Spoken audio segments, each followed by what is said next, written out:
Welcome to Free Marketing Fridays. We're going to get you smarter in just about 20 minutes on a marketing concept or idea given by the people who actually do the work. So there's no selling, there's no hustle bro, just actionable advice. We are kicking off today with an 8-week series on recession planning for B2B marketing, sales, and go-to-market teams.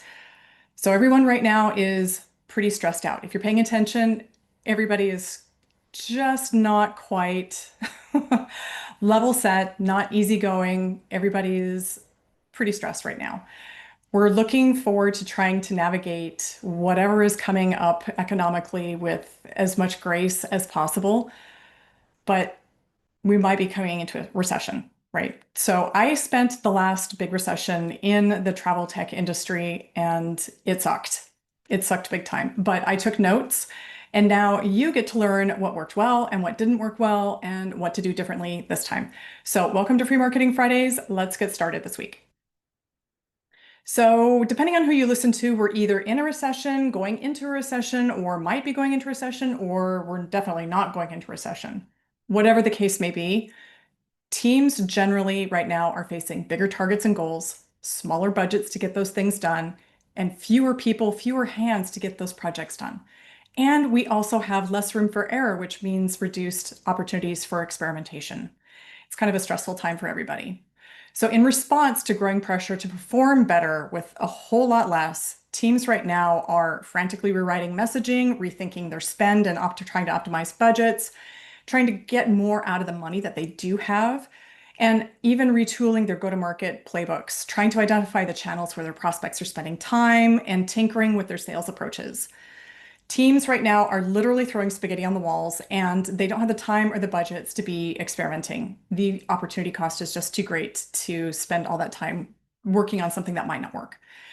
And if they are using customer data and insights to help adjust all of their plans, some of these teams are using data or go-to-market playbooks that were generated like before 2020, and so much has changed since then. Since that time, like buying committees are bigger, sales cycles are a lot longer. There's been a massive shift in self-education and exploration before prospects are even willing to talk to a sales rep or take a demo. So a lot has changed. But here's the thing. Your existing profitable customers are a clear indicator of what your prospects want. They're the best, most reliable, and unique source of data that you can tap into. And even ChatGPT can't generate the unique and specific insights that your existing paying customers can give you. And if you don't know what your customers want, you can't possibly get in front of prospects with messages and offers that resonate, especially in the channels where they spend their time. You've got to know your customers' buying motivations and the words and phrases they use in their buying journey. So we can do better than just operating on assumptions about what your customers want. We can actually get data to point to justify our actions. Because you can't build customer growth strategy on vibes. You need real signals and you need to get them fast. You need to kick all the opinions out of the room and focus on the data that's going to help you make faster, better decisions so that you can get in front of people with messages that resonate. So over the next 15-ish minutes, I'm going to walk you through how to get and use this data. If we haven't met before, my name is Sunny Hunt. I'm the Chief Customer Nerd here at Hunt Interaction, and we help B2B companies grow their customer base in smarter and more efficient ways, starting with their most profitable customers. So my life work typically lives at the intersection between customer research, strategic messaging, and revenue acceleration. And instead of a years-long consulting engagements or just delivering 100-page slide decks that just go nowhere, we deliver right-sized customer growth strategies that marketing, sales, and go-to-market teams can run with immediately. And I've been doing versions of this work for about the last 20 years. I've worked with these companies and more on their customer growth journeys in certain different aspects, over 80 companies, and I've worked across over 15 different industries. But the one thing that surprisingly enough, all of these companies tend to have in common is that their growth challenges are pretty similar across the board. So it starts with your customers, but why? Why start with your customers? Why not start with strategy or budgets or competitive analysis when you're looking to figure out how to reposition yourself for success during a recession? Budget cuts mean ruthless prioritization. You can't do everything, right? Everything that you want to do. You just can't do everything. And it makes sense to double down and really focus on the things that matter to the people who are already paying you and helping keep the lights on. And the clearest growth strategy starts with customer clarity. You don't need more ideas. We are drowning in ideas. You need better intel and data to support making faster and better decisions. And another thing to note is that your audience is not your customer. Market trends and audience trends are nice, but strategy that's anchored in your actual buyers and what they are telling you they want is what moves deals, renewals, referrals, your business. So your customers have already voted with their wallet. Your current customers are a gold mine of real usable insight and not like vague downloadable personas or market noise, right? They are legit sources of intel that you can use. And your assumptions or opinions aren't a strategy in the same way that hope isn't a strategy. And especially when the market looks a little uncertain, confidence comes from customer truth. And customer truth is data that you can point to, quantifiable data. And it's not internal guessing, and the highest paid person's opinion of last year's playbook needs to actually leave in favor of getting that really great customer insight. The insights that you get from your customers build the foundation that everything else is based on. This is the literal foundation of your house. If you think about your business as a house, customers and their information and their data is the foundation. If you have a bad foundation, you have a bad house. You can't build on it. And in an ideal scenario, buying decision insight categories that I want data around, the very specific categories. I want them at the ICP or the company level, and I also want them at the individual buying committee level. So that's the influencer and the decision maker and the people who are involved in making the decisions. I want to know what each one of these data category sets means to that particular person. So let me walk through these really quick. The previous solution. I want to know what were they using before and why it just wasn't working. I want to know their struggle. Like, what was that thing, that real thing, that last straw that they encountered that made them go look for a solution that looks like yours? I want to know their channel preferences. Where do they actually spend time and pay attention? Not just where you and your company are marketing, but where are your prospects actually spending time and consuming content? I also want to know about competitive differentiators. What made your solution stand out versus every other option that was looked at? I need to know the deal breakers and objections. What almost stopped them from saying yes to choosing your solution? And buying motivation. When they purchased your product and they started using it, what was that moment where they said, yeah, this is the solution. This is going to work for us. This is exactly what we needed. And their desired outcome. Their desired outcome gets really kind of fuzzy, but it's really, really important. It's how does your solution make your customers' lives better? Does it make it faster? Does it make it better at something? Does it give them more insights? Does it make them more flexible? What is that thing that your solution gives them? And it's not features, right? It's what happens to their lives. And then what's next? So if they had a magic wand and could magically change something about your product or solution, what would that be? And what does that look like? And then referral signals. Who would they recommend your solution to and why? In an ideal world, I would love to have all of this information, but we always don't get what we want, right? We have to live with disappointment on the regular. It's just a thing. So, but when you're under immense pressure to perform and you have to make some kind of magic happen, you can strip all of these categories down into a few key things. Thinking about like, what is the minimum amount of customer insights you need to be successful, especially when time is tight, resources are slow, or resources are low, and you have to deliver some kind of magic quickly, right? This is what you need to know right now. This is why I would pick getting quantified insights from each one of these highlighted categories, gathered specifically from your active customers, ideally those who have just recently purchased, so that purchase decision is and that purchase experience is still fresh in their minds. Number one, I would get the struggle. I want to understand why they are leaving their previous solution. If you structure this data insight correctly, you can also get insights about the previous solution that they were using and the competitive differentiators. So it's kind of like a 3-in-1, but it's also a pain point. It highlights their pain that you're trying to solve. And remember, if you solve a pain for a customer, it's a lot more valuable than if you give them a vitamin to kind of prevent pain in the first place. becomes much more tangible. The solution becomes much more valuable to them. Deal breakers and objections. This is especially important for salespeople. What would have made them leave or not buy if they were looking at your solution again today? And here's a little tip. The reason why you're not closing deals isn't price. You'll see price shoot to the top of the list of assumptions you make about your customers when the pressure's on and your turns start spiking. Everybody always blames price. We're too expensive. But if the value is high enough for your product or service, price is never an issue. ChatGPT is probably going to tell you that price is an objection, right? But in my career, and after running and processing hundreds of customer interviews and thousands of customer survey responses, 99% of the time, the real objection isn't price, it's the value your customers get or don't get from using your product, which determines whether they stay or whether they go. And next, I'm moving on to the desired outcome. So how does your solution, again, make their lives better? This is the value. This is the real value that your solution provides. And when you compare it with the struggle, you have the problem and you have the solution or the outcome. And it's not features. It's not your spreadsheet was better than Excel. It was, I can do my work faster, so I have other time to do something else. So that's how those two items work together. And then referral signal. I really want referral signal, primarily because everybody likes a referral. It signals that your customers value your service enough to use their social capital to promote you to their friends, family, colleagues for free.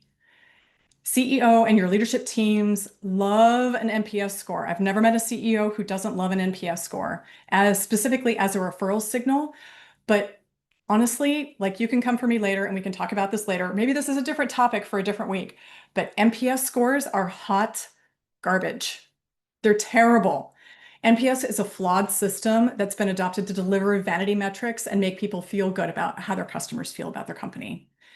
There is nothing about a 10-point Likert scale that's actionable or points or tells you specifically what you need to fix in your system to make your customers happier. It's just a number. There's no action associated with it. So I talked about a lot about data. Like, how do you even get all this data?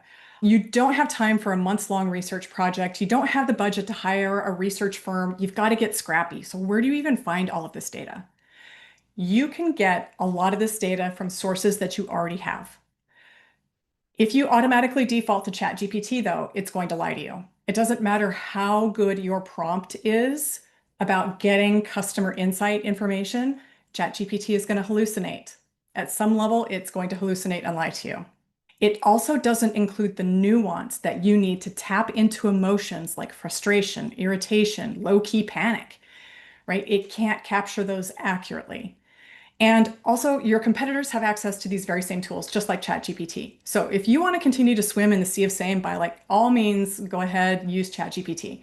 It's not going to help you stand apart from your competitors who are breathing down your neck. And it's not going to help you identify your competitive differentiators that you can use across your messaging and across your strategy. Your customers are the best source of unique data to help you build a competitive moat. And you probably have a lot more information and insights than you think you do. So this is a list of some ways to get fast customer insights, especially when you need to dial in what your customers want most from your solution, so you can reverse engineer and get out and get into building stuff that works for you. Number one, surveys. They're fast, they're scalable, you get the results super quick, usually 24, 48 hours. They are great for spotting patterns, especially when you use open-ended questions. You get a lot of really juicy information from a survey. Sales call transcripts. Your buyers already told you what they cared about. You just haven't mined it yet. So go back and look at your sales call transcripts and pull out some really juicy nuggets. If you're doing win-loss analysis, you can also do that. You can also pick out why they chose your solution or they didn't choose your solution. It's literally a source of unfiltered truth if you ask the right questions. And then customer support tickets and chats. These show you exactly where expectations didn't match a customer experience, especially around like messaging blind spots. It's a really great opportunity to get some really great quick wins. And then onboarding feedback. Once a customer starts the onboarding process, this is where the what I bought versus what I got tension really shows up. And then also customer success check-ins. These are a gold mine for desired outcomes, product gaps, and identifying quiet churn risks, especially with your most valuable customers. So this is a source of all this information and all this really great customer insight that you probably already have access to or can have easy access to. So you don't have to go out and do like a big research project. But then it's one thing to get all the insights, but then how do you quantify all of these touchy-feely things, especially when people are talking about emotions, right? How do you turn qualitative data into quantifiable data? I'm going to recommend that you use the tools that you have. Don't go buy something new. Use Google Sheets, use Airtable, use Excel, some type of a spreadsheet system. Drop the comments or whatever data source you have into your tool. In your columns, list out things like your struggle, your deal breakers, your desired outcomes, those big theme categories. And in the rows, throw in all of your comments, quotes, data points, and then you can go back and add an empty column next to your big insight categories and create a theme to that open-ended question, comment, quote, whatever it is, and categorize that theme. And then you can run down to the bottom of the rows and then you count your themes. Voila. Okay, now you've quantified your qualitative data. You've taken this touchy-feely data and you put a number to it. Now you have something to point to when the opinions start flying fast and furious around the room, and you can say, actually, this is what our customers told us that they want. This example here on the screen is a real example from a customer survey. This lists out the desired outcomes for a new fence. So how did that fence make their lives better? This particular customer segment, and it is a customer segment, overwhelmingly said, now that they have a fence, they don't have to worry about their dogs or pets' safety. That's something that ChatGPT is going to really struggle to provide you with, that kind of insight. And we were able to go through the survey and quantify how many times versus all the other desired outcomes that particular thing was said for that particular customer segment. So, and then remember that nuance that I said that ChatGPT is going to really struggle to give you? Those customer comments and thoughts and open-ended questions and from your call transcripts will give you this level of nuance. This is the voice of customer flavor or data that will help you humanize everything that you do. So capturing voice of customer data with different types of customer insights you're gathering will help you add flavor to your messaging. Keep your customers top of mind as you're creating your strategy, plans, messaging, campaigns, and even thinking about channels. It makes your customers human instead of just thinking of them as data points, which can really impact the quality of all of your campaigns and your strategy. So how to collect, what kind of data do you need? How do you actually collect it? That's great. Like anybody can run a survey, but what do you do with that data? That's what makes the biggest difference. How do you operationalize everything that you've just discovered? Here's how to do that. A couple of different ideas. Number one, prioritize what matters. Not all customer insights are created equal, and not all customers are created equal. You have to prioritize. This is where a lot of teams go sideways. They try to fix everything they hear, and the result is diluted effort. It's busy work, no real lift. So here's the shift. Your goal isn't to react to every single customer insight. Your goal is to act on the right customer insight, the stuff that matters to your best fit customers and moves the business forward. So I use a simple 2x2 grid to kind of help stay focused and to help kind of categorize and prioritize a lot of the insights that we come across. On one axis is how much your ideal customers care about this issue. Like, is it important to them or is it not? And on the other is how aligned it is to your current growth or revenue goals. Because if you can't convince your boss that it's worth pursuing because it doesn't align with your company revenue goals, it's going to be a hard sell. It's really going to be like a Sisyphean task of like pushing that rock up the hill. That sweet spot in this matrix is obviously in the top right. That's where your high fit, high impact, that's where your money is. And please ignore the loud edge cases, the squawking customer who's always in customer services space. That's one customer. Don't let one churned customer steer your roadmap. And if you're not sure what your most valuable customers care about, that is your first insight gap that you need to close. You need to figure out exactly what they care about using that data matrix that we've already kind of gone through. Another idea of how to action or implement all of this data and insights that you're getting, your marketing and sales teams are great at external communication, but when it's internal communication, then it's not so much, right? We spent weeks crafting the perfect campaign for customers, perfect plan, drop a Slack message, and then just hope that everybody gets it, right? They're not going to get it.